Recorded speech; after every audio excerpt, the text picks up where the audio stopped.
This is Moses, and I'm going to present you a topic on globalization and its impacts on developing nations.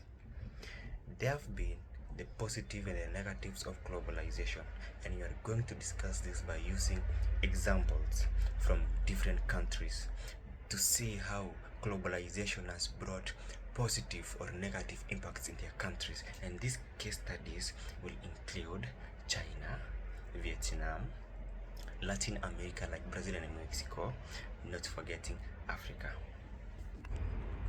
First, I would like to start with China.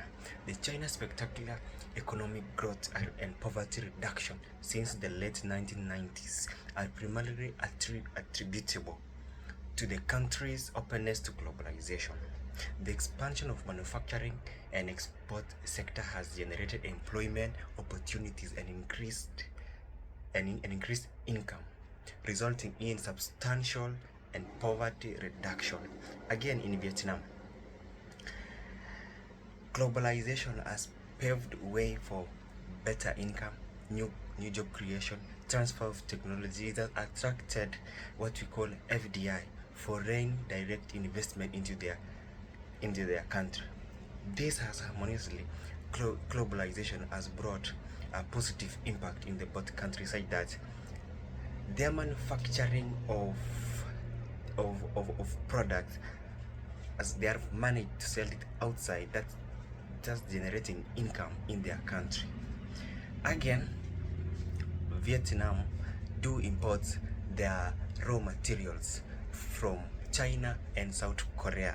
Then they manufacture phone accessories or technologies to use in the phone and sell it. This has managed them to improve in technology, hence improving their standard of living and new job creation.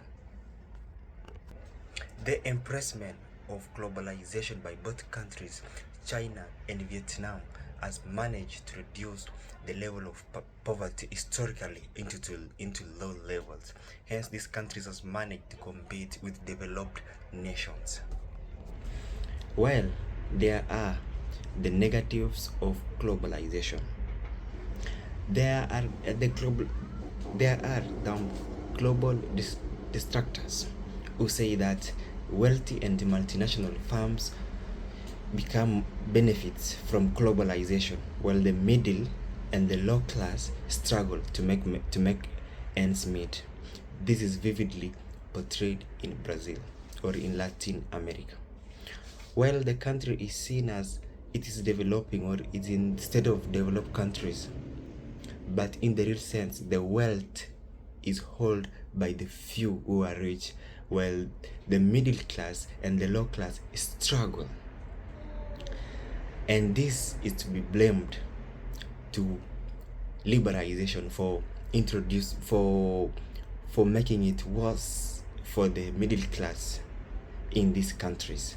Again, in Mexico, through liberalization, through the subsidized imports of agricultural products in Mexico, have hampered small-scale farmers and have reduced their level of living, such that they have been forced to abandon farming and go into urban centers to look or to make ends meet in the urban centers, leaving their farms, because they cannot compete with large-scale farmers who come with cheap prices, and they take all their market, and hence they cannot compete with them in agricultural products, because they have a small, they don't have the technology or the finance to compete with large scale farmers. Hence, this has brought a disaster in agricultural sector in Mexico.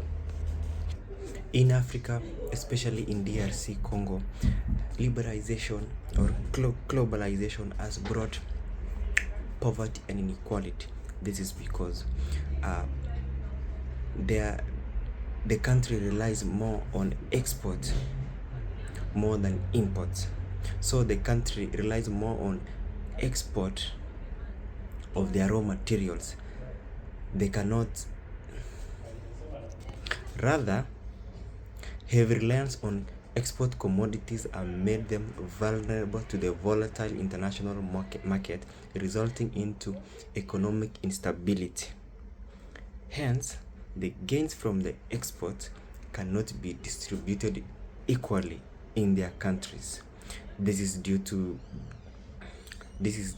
heavy bribery, unstable governments, hence increasing the level of inequality and poverty in the country. Thank you.